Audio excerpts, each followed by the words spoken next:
Hello guys, morning all of you. Today I welcome you on my YouTube channel Studypedia class IAS Education with Vishal. So today we will discuss the Hindu newspaper analysis and the editorial analysis of 13th of May 2021. आज तारीख 13 मई 2021 और है Thursday. तो the Hindu newspaper आज का हम analyse करेंगे। जो हमारा फर्स्ट आर्टिकल रिलेटेड है वो देखेंगे।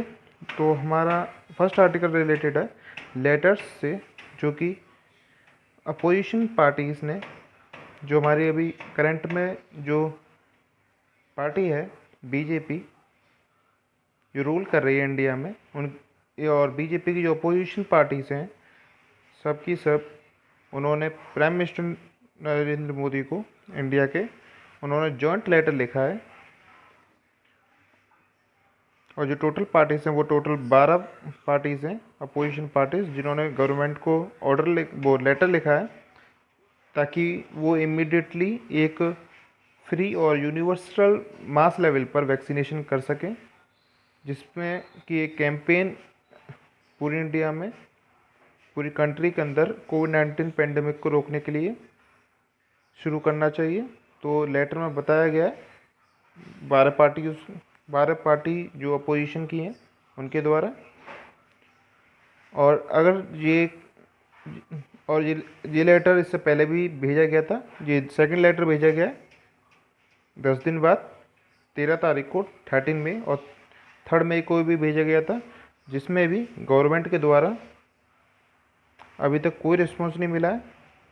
अगर फ्री वैक्सीनेशन दिया जाएगा इंडिया के अंदर तो जो हमारी जो सेकंड वेव है उसमें जो केसेस बढ़ते हुए देखे जा रहे हैं उन्हें रोकने में आसानी होगी। और जो वैक्सीनेशन की वजह से जो हमारी जो कोरोना की थर्ड वेव आएगी, उसमें जो बता रहे हैं जितनी ये डेंजरस है थर्ड वेव कोरोना वायरस की, उससे बचने के लिए हम पर ज़्यादा अफेक्टिव वे से हम उसके लिए काम कर सकते हैं ताकि कोविड-19 की जो थर्ड वेव है उसे रोका जा सके।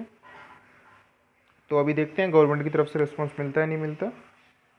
अभी तक तो मिला नहीं है। 2 लेटर दिए जा चुके हैं 12 अपोजिशन पार्टीज़ के द्वारा गवर्नमेंट ऑफ इंडिया को।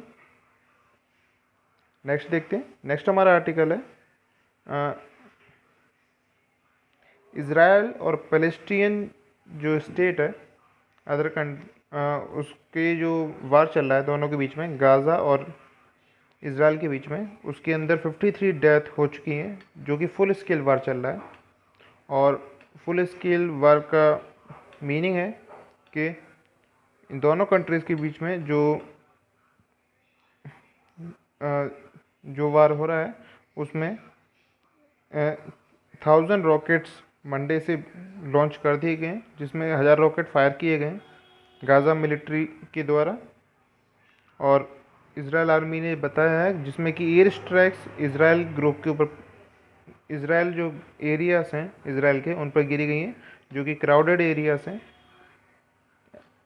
और मोस्टली इंटेंसिव जो हॉस्टिलिटीज़ आई है वो 7 ईयर्स की आई है, जिसमें कि 53 लोग मारे गए, जिसमें गाज़ा में, जिसमें कि 14 बच्चे हैं और 6 इजरायलियन हैं, जिसमें कि इजरायलियन सोल्जर भी शामिल हैं और वन इंडियन पर्सन है जो कि केरला की हैं, जिसके बारे में मैं आपको अलग एक आर्टिकल बताऊंगा जो अभी आएगा पेज नंबर 8 के पास, सॉरी 5 पर है। और 3 पैलेस्टीनियन है जो कि वेस्ट बैंक क्लैशेस में मारे गए। और जो घायल पर्सन है पैलेस्टीन के वो 230 हैं और 100 इजराइल से घायल पर्सन है। और इसमें इम्पोर्टेंट बात जानने की है, प्राइम मिनिस्टर जो हैं इजराइल के वो हैं बेंजामिन नेतन्याहू, जिन्होंने डिक्लेयर किया है स्टेट ऑफ इमरजेंसी जूइस और अरब सिटी ऑफ लॉर्ड में। नेक्स्ट हमारा लॉकडाउन से रिलेटेड, जिसमें कि हमें आगे फ्यूचर में देखने के लिए मिलेगा 6 से 8 मंथ का लॉकडाउन, जिसका मतलब ये है कम से कम 56 मंथ का 3 मंथ का लॉकडाउन देखने के लिए मिलेगा, तो हेड ऑफ जो बलराम भार्गव हैं आईसीएमआर के जो हेड हैं, उन्होंने बताया कि लॉकडाउन जो रिस्ट्रिक्शन लगा हुआ है वो अभी भी सेम रहेगा हर एक डिस्ट्रिक्ट में, जिसमें कि इन्फेक्शन की जो रेट है 10% से ज़्यादा है। अगर इसे कंट्रोल करना है तो हमें अनदर जो अगले 6 या 7 8 हफ्ते आएंगे उन्हें मंथ वो वीक्स आएंगे, उसके लिए कोविड वायरस को रोकने के लिए हमें रैम्पिंग डिसीज़ से लड़ना है ताकि रोक सकें। ये हैं Balram Bhargava, head of ICMR। Next देखते हैं। नेक्स्ट है हमारा जो इज़राइल के अंदर जो अटैक हो रहे हैं उसमें केरला वुमन मारी गई है, जो इंडियन 1% है, जो ऊपर मैंने बताया था। तो इसमें इनका नाम है सौम्या, जो कि इज़राइल में मारी गई हैं, और जो इनके हस्बैंड का नाम है संतोष और सन। बस आपको जानने के लिए एक चीज़ है, केरला से एक पर्सन है इंडिया की जो इज़राइल और गाज़ी अटैक के अंदर वॉर में जिनकी डेथ हो गई है। और ये कब मारी गई थी? ये तब मारी गई थी जब ये अपने हस्बैंड से वीडियो कॉल पर बात कर रही थी, तब इनकी डेथ हो गई।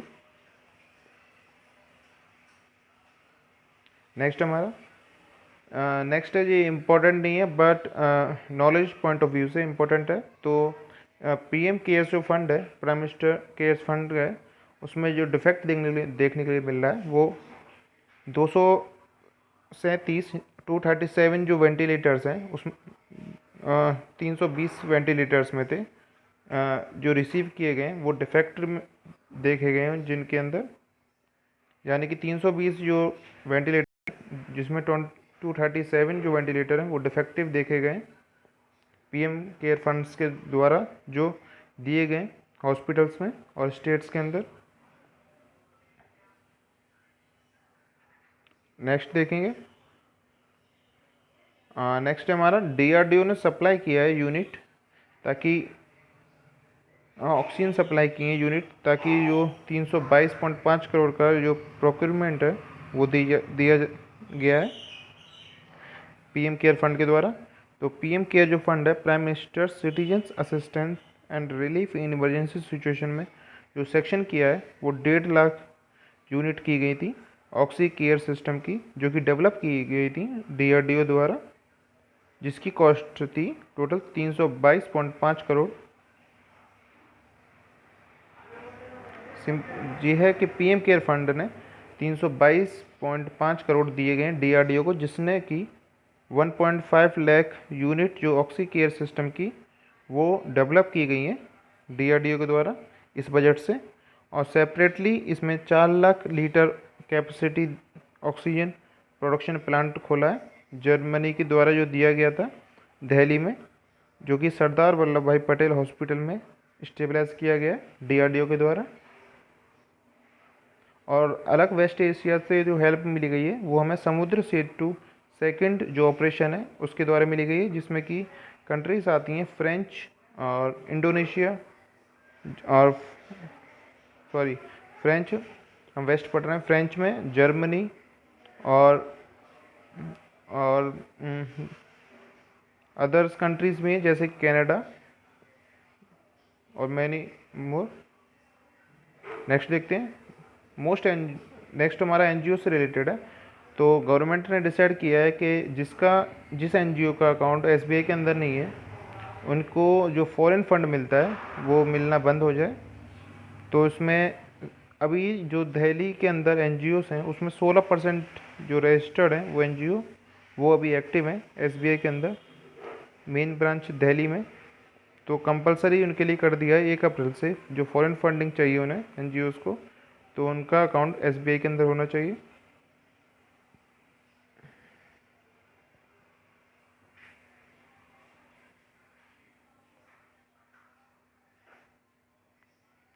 और पेंडेमिक की वजह से कई NGOs में अभी तक जो पेपर वर्क है वो कंप्लीट नहीं किया गया है कई NGO के द्वारा, जो कि जो फॉरेनर डोनर्स हैं, जो फॉरेन के डोनर्स हैं, जो एनजीओ की हेल्प करते हैं उनके द्वारा, तो उसके लिए भी डेट बढ़ा दी जाएगी। नेक्स्ट देखते हैं, जो अंडमान एंड निकोबार आइलैंड के लेफ्टिनेंट गवर्नर हैं एडमिरल DK जोशी, उन्होंने 10 लाख करोड़ की जो लिमिट है उसके लिए ऑथोराइज मांगा है डायरेक्ट इमरजेंसी परचेज के लिए, ताकि जो उनकी जो शॉर्टेज ऑफ इमरजेंसी है कोविड-19 सप्लाई की, उसे पूरी करी जा सके। नेक्स्ट है हमारी जो एक ये हमारी ओबरचुरी से है, तो जो असम के एक जर्नलिस्ट हैं और लिटरेरी हैं और होमैन है, उनकी 88 ईयर्स की एज में डेथ हो गई है कार्डिक अरेस्ट की वजह से, हार्ट अटैक।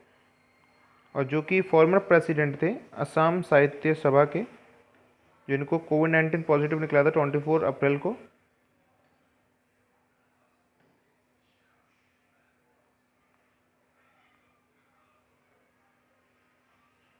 नेक्स्ट है हमारा जो बिहार के अंदर जो गंगा है रिवर, उसमें जो चौसा गांव है वहाँ पर 71 बॉडीज़ जो मिली थी विक्टिम्स की तैरती हुई, तो उसके रोकने के लिए वहाँ पर नेट बिछा दिया गया, ताकि जो बॉडीज़ हैं वो बह के कहीं जाए ना। तो वो यूपी से जो रिवर उधर बिहार की तरफ बहती है, तो वहाँ पर फ्लोटिंग को रोकने के लिए फ्लोटिंग की साइड पर यूपी और बिहार बॉर्डर पर लगा दिया गया है, ताकि जो बॉडीज़ हैं वो काउंट की जा सके। नेक्स्ट देखेंगे चाइल्ड मैरिज जो अननोटिस की गई है कोविड-19 में, उसके बारे में ये आर्टिकल है। तो जो यंग चाइल्ड मैरिज हो रही है जो बच्चों की, तो चाइल्ड मैरिज में देखने के लिए मिला है कि टोटल जो केसेस हुए हैं अभी अप्रैल 2020 से जनवरी 2021 तक, उसमें टोटल जो चाइल्ड मैरिज हुई हैं वो 2180 चाइल्ड मैरिज रिपोर्ट की गई हैं कर्नाटका स्टेट में ओनली। तो आप अजप्शन कर सकते हैं कि ऑल ओवर कंट्री में चाइल्ड मैरिज कितनी गई होंगी। दिसंबर 2020 में 1500 approximately 1600 child marriage complaint receive गई थी कर्नाटका के द्वारा state commission for protection of child rights के अंदर, जिसमें 365 जो थे वो चाइल्ड मैरिज केस थे। और जनवरी 2021 में टोटल कंप्लेंट थी 2000 अप्रॉक्सीमेटली, और जिसमें 288 चाइल्ड मैरिज केस थे। और लास्ट ईयर जो पेंडेमिक था, तो कई जगह लॉकडाउन की वजह से चाइल्ड मैरिज बहुत ज़्यादा बढ़ गया था, और इसीलिए कई गाइडलाइंस जो कर्नाटका में शादियों के लिए हैं वो रोक दी गई हैं, जिसमें लॉकडाउन लगा दिया है। आप ना बाहर शादी कर सकते हैं ना घर में। तो इसमें सिंपल सी बात ये है कि जो चाइल्ड मैरिज एक्ट की वजह से लॉकडाउन में चाइल्ड मैरिज जो है वो बढ़ती हुई नज़र आई है। नेक्स्ट देखेंगे WHO के द्वारा एसोसिएट नहीं की गई है जो हमारे इंडिया में जो वायरस देखने के लिए मिला है B1617, जो इंडियन वेरिएंट का 32 पेज डॉक्यूमेंट में वायरस है। तो जो वर्ड है इंडियन वो यूज़ नहीं किया जाएगा रिपोर्ट के अंदर, जो रिलीज़ की गई है इंडिया की मिनिस्ट्री के द्वारा।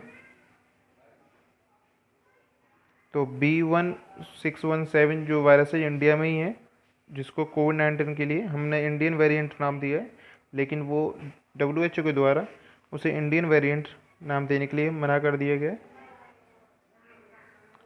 क्या बात है। इन्वेक्टिम यूज की गई है। इन्वेक्टिम एक वैक्सीन जैसी है, जो कि मतलब ट्रीटमेंट का नेम है, जिसमें कि एक ड्रग है जो कि आइसोलेशन जो लोग हैं कोविड-19 के, उनके पॉसिबल ट्रीटमेंट के लिए बताई गई है। लेकिन ये WHO के द्वारा ये रिकमेंडेड नहीं है जनरल यूज़ के लिए, ये WHO ने बताया है। लेकिन इंडिया में पॉसिबल ट्रीटमेंट के लिए कोविड-19 पेशेंट के लिए जो कि अंडर होम आइसोलेशन में, उनके लिए यूज़ करने के लिए ये लिस्ट में है। कई केसों में देखा गया है इसका इफेक्ट पड़ा है ऑनसेट में। जो माइल्ड कोविड-19 के अडल्ट पेशेंट हैं उनमें देखा गया है क्लीन सेट, जो इसका वायरल क्लियरेंस मिला है पेशेंट में, जिससे कि उनमें कई सारे जो इफेक्ट हैं वो नोटेड किए गए पेशेंट में, जिसकी वजह से कोविड-19 रोका गया है। लेकिन इसमें WHO के द्वारा ये सेक्शन नहीं की गई है। नेक्स्ट है जो हमें आर्टिकल हर बार मिलता है, जिसमें इंडिया की जो टूल रेट है 3.46 न्यू केसेस पर डे देखने के लिए मिले जो रिकॉर्ड किए गए। नेक्स्ट देखते हैं, बांग्लादेश ने ब्लफ किया है, मतलब ऐसा है जब चाइना ने उन्हें इनवाइट किया क्वाड वार्निंग के अंदर, क्वाड के अंदर, तो चाइना ने अकेले बांग्लादेश को ही नहीं इनवाइट किया और चाइना ने अदर कंट्रीज़ को भी इनवाइट किया है, जैसे कि अफ़गानिस्तान, नेपाल, पाकिस्तान, श्रीलंका, ताकि वो वर्चुअल जो डायलॉग मीटिंग होती है क्वाड के अंदर उसमें, ताकि अगर इसमें ये आते हैं वर्चुअल मीटिंग में तो जो चाइनीज़ वैक्सीन है उसके लिए जो बात है वो अपनी एक्सपोर्ट कर सके पाकिस्तान से। तो पाकिस्तान ने बांग्लादेश ने कंसीडर नहीं किया है वो ज्वाइन करे क्वाड ग्रुप को, क्योंकि वो डैमेज है, वो जो रिलेशंस हैं कंट्रीज़ के साथ, अदर के साथ, वो डैमेज हो सकते हैं। लेकिन चाइना का जो फंडा सिंपल है कि वो सबको बुला के जो वैक्सीन है चाइनीज़ में, चाइना की जो वैक्सीन है उसे सेल कर सके अदर कंट्रीज़ में। नेक्स्ट है तालिबान और जो अफ़गानिस्तान में क्राइसिस हो रहा है उसके ऊपर है ये आर्टिकल। तो इसमें 3 दिन से जो सीज़ फायर हो रही है अफ़गानिस्तान गवर्नमेंट और तालिबान में, तो उसके बारे में। और ये जो फाइट है ये तब से स्टार्ट हुई है जब से US मिलिट्री के जो ट्रॉप्स हैं उन्होंने वो बुला लिए गए US गवर्नमेंट के द्वारा। तो इन दोनों में क्लैशेस देखने के लिए मिले हैं। नेक्स्ट हमारा बिजनेस से रिलेटेड, तो इसमें बताया गया है कि जो हमारा इन्फ्लेशन रेट है महंगाई की, वो 4.29% से गिर गई है लास्ट 3 मंथ की, जो कि 5.52 मंथ अप्रैल में दिखाई गई थी। और जो नेक्स्ट हमारा सेकंड क्वार्टर है उसमें 4.29% देखने के लिए मिली है। और ये इंडेक्स ऑफ इंडस्ट्रियल प्रोडक्शन की रिपोर्ट है।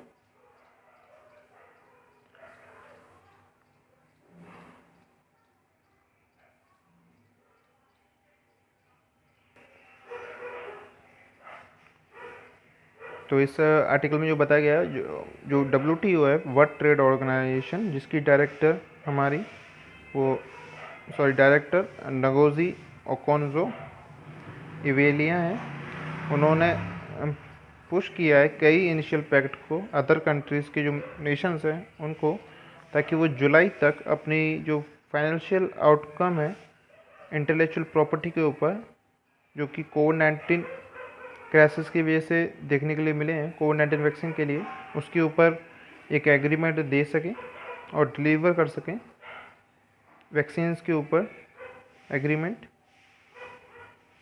ये मीटिंग नेक्स्ट मटेरियल जो अब ये अगली नेक्स्ट मीटिंग होगी वो दिसंबर मंथ में देखने के लिए मिलेगी।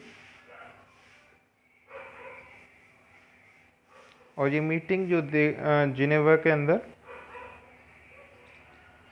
होगी। तो न्यूज़ अब यहीं तक ही, नेक्स्ट पे उस पर चलते हैं हमने एडिटोरियल पर। नेक्स्ट हमारा जो एडिटोरियल है, फर्स्ट एडिटोरियल है, वो प्रोटेक्टिंग प्रिजनर्स के ऊपर है। तो सुप्रीम कोर्ट ने बताया है कि ओवर क्राउडेड की वजह से, ज़्यादा क्राउड होने की वजह से, मॉब की वजह से जो प्रिजन्स में कोविड-19 जो केसेस हैं वो बढ़ने की आशंका की वजह से उनको रिलीज़ करने की, रिलीज़ नहीं, बेल या पैरोल पर छोड़ने के लिए किया गया। तो पिछले लास्ट ईयर जो हमने देखा था, कोर्ट ने पास किया था ये ऑर्डर, जो कि फर्स्ट लॉकडाउन लगा था 23 मार्च 2020 को। उसके बाद भी नेशनल जो लॉकडाउन लगा था पूरी वर्ल्ड वाइड में, नेशन वाइड के अंदर, उसमें सभी स्टेटों को कड़े कदम उठाने के लिए हाई पावर कमेटी बैठाई गई थी, जिसमें डिटरमाइन किया गया था कि कौन कौन से जो प्रिजनर्स हैं उनको बेल दी जाएगी या फिर पैरोल पर छोड़ा जाएगा एक स्पेसिफिक पीरियड के लिए। तो इस साल भी वही देखने के लिए मिलेगा कि सुप्रीम कोर्ट ने हाई क्राउड प्रिजन की वजह से हाई पावर कमेटी जो बनाई है, उसमें भी कई जो कैदी हैं उनको बेल या पैरोल पर छोड़ा जाएगा स्पेसिफिक टाइम के लिए। क्योंकि जो रिपोर्ट आ रही है प्रिजन्स की, वो पॉजिटिव आ रही है, और जिनको हॉस्पिटलाइज्ड किया जा रहा है रेगुलर टेस्टिंग और मेडिकल ट्रीटमेंट के लिए।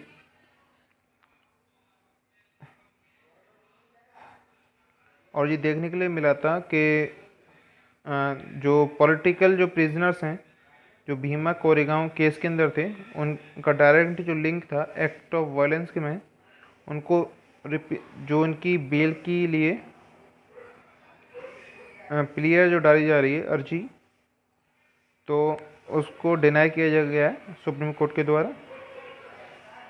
नेक्स्ट देखते हैं।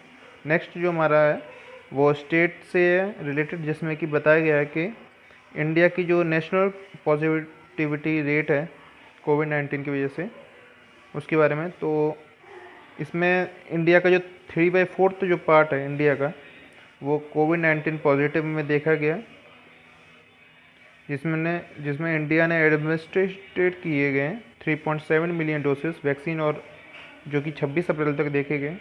लेकिन जो वैक्सीन दी गई है उसमें इंडिया फेल हुआ है 3 मिलियन डोसेस पर डे के लिए, मतलब 30 लाख जो डोसेस हैं पर डे में, इसमें इंडिया सफल नहीं हो पाया। और वैक्सीन ये एक्सपेंड की गई थी जो 18 साल से अबव एज के लिए, उसे रोक दिया जाएगा, क्योंकि जो मैक्सिमम नंबर ऑफ डोसेस हैं वो 2.4 मिलियन दिए जा रहे हैं, और जो कि इंडिया में नए केसेस जो आ रहे हैं वो 3,80,000 पर डे निकल रहे हैं, और डेथ जो रेट है वो 4,000 के आसपास है पर डे में। और इन्हें रोका इसलिए जाएगा 18 अबव केसेस को, ताकि जो केसेस हैं वो 45 एजेस से जो प्लस लोग हैं उनको सेकंड डोज दिया जा सके वैक्सीनेशन का। ये नेक्स्ट हमारे आर्टिकल में है। तो forget play the machine needs to be scrapped के अंदर इसमें बताया गया है जो शॉर्टेज की वजह से वैक्सीन की, तो उसमें 18 से 44 एज के लिए ओल्ड जो सिटीजन से 18 साल से ओल्ड एज के लिए जो सिटीजन है, उसमें 600 मिलियन और जोड़ दिए गए वैक्सीन के लिए। तो उसमें शॉर्टेज की वजह से अब उन्हें रोक दिया जाएगा, और उन्हें वैक्सीनेटेड करने की वजह से जो 45 साल से अबव हैं उनको दिया जाएगा वैक्सीन। और जो प्राइजेज़ हैं इसमें ये बताया गया है, ज़्यादा कुछ है नहीं है। तो प्राइजेज़ जो इसमें जैसे पहले हुए थे, सेंट्रल के लिए अलग प्राइस है और स्टेट गवर्नमेंट के लिए अलग प्राइस है वैक्सीन के लिए। और जो हमारी प्राइवेट जो हॉस्पिटल्स हैं हर किसी के, उसके लिए अलग प्राइस हैं। तो इसमें डिफरेंस और इनइक्वलिटी देखने के लिए मिली है प्राइजेस में। जैसे कि यहाँ पर बताया गया 477 पर डोज कोवैक्स के हैं, और कोविशील्ड के 302 पर डोसेस हैं। लेकिन वैक्सीन बेशक एक नहीं है, लेकिन नाम अलग है, तो जो प्राइसेस हैं वो अलग नहीं होने चाहिए, क्योंकि अगर अब इसमें सही कौन सी काम करेगी ये भी किसी को नहीं पता है। मतलब काम दोनों करती हैं, बस प्राइजेस की वजह से थोड़ा डिफरेंस हो जाता है कि महंगी हाई प्राइस की लेंगे कोई, या लो प्राइस की लेंगे वैक्सीन। नेक्स्ट हमारा 100 डे आफ्टर रिकॉल। तो ये रिलेटेड म्यांमार में वॉर चल रही है, वो सॉरी क्राइसिस चल रहा है, उसके ऊपर है। तो म्यांमार के ऊपर जानेंगे।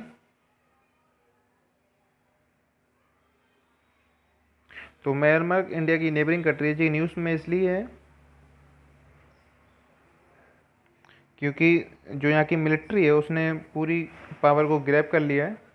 म्यांमार की जो नेशनल इंडिपेंडेंस था, जो ब्रिटिश रूल से मिला था 1948 के अंदर, ये एक 1 ईयर स्टेट इमरजेंसी है जो कि इम्पोज की गई है एंग सैन सू की के द्वारा, जो कि डिटेन में थे। कॉप का जनरली मीनिंग होता है सडन वॉलेंट और इलीगल सीजर, जो कि पावर की होती है गवर्नमेंट के द्वारा।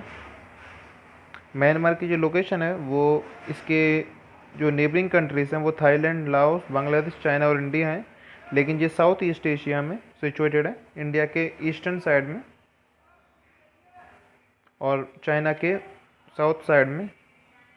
जो डेमोग्राफी है और रिलीजियस है, वो डेमोग्राफी में 54 मिलियन जो पॉपुलेशन है वो मलेशिया की है, जिसमें बर्मीज स्पीकर और अदर लैंग्वेज भी हैं।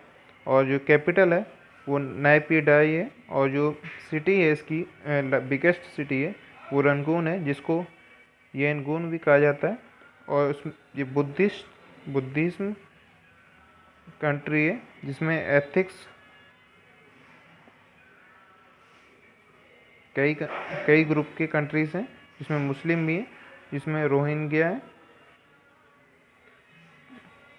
पॉलिटिकली 1948 के अंदर ब्रिटिश गवर्नमेंट से इन्हें इंडिपेंडेंस मिला था, जिसके बाद आर्म्ड फोर्सेस ने 1962 से 2011 तक इसमें रूल किया, और उसके बाद ये सिविलियन रूल आया जिसमें डेमोक्रेसी में मिली इन्हें।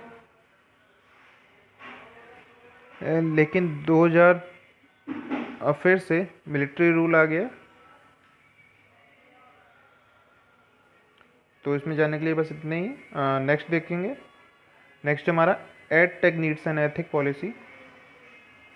तो इसमें बताया गया है कि गवर्नमेंट के द्वारा जो प्राइवेसी होती है स्टूडेंट की, जो बच्चे स्टूडेंट यूज़ कर रहे हैं एडटेक ऐप नॉलेज के लिए, पर्पस के लिए, स्टडी के लिए, तो इसमें ये आपकी जो प्राइवेट इंफॉर्मेशन है वो कैप्चर कर सकता है बिना आपकी इजाज़त के। तो इसे इस्तेमाल करने के लिए इसमें बताया गया है कि कोई आपके पास कोई बड़ा होना चाहिए आपसे, ताकि आप इसे यूज़ कर सकें जब यूज़ करें। क्योंकि हमारे इंडिया के अंदर कोई अभी ऐसी कोई प्रोटेक्शन इक्विपमेंट नहीं है जो कि GDPR को प्रोटेक्ट कर सके। जैसे कि हमारी जो फ़ोन में होते हैं GPS, गायरोस्कोप, एस्ट्रोमीटर और बायोमेट्रिक सेंसर्स जो होते हैं, और हीट सेंसर, माइक्रोफोन्स जो होते हैं, वो भी प्रोवाइड नहीं हो करते हैं। जो लेटेस्ट टेक्नोलॉजी की वजह से ये सब चीज़ मिलती है इंडिया में, लेकिन सबका मिसयूज़ भी किया जा सकता है एडटेक जो कंपनीज़ के द्वारा। ये साबित भी हो चुका है। 2014 में जो केस आया था फेसबुक के द्वारा, उसमें 7 लाख यूजर्स का जो डाटा था वो लीक हुआ था,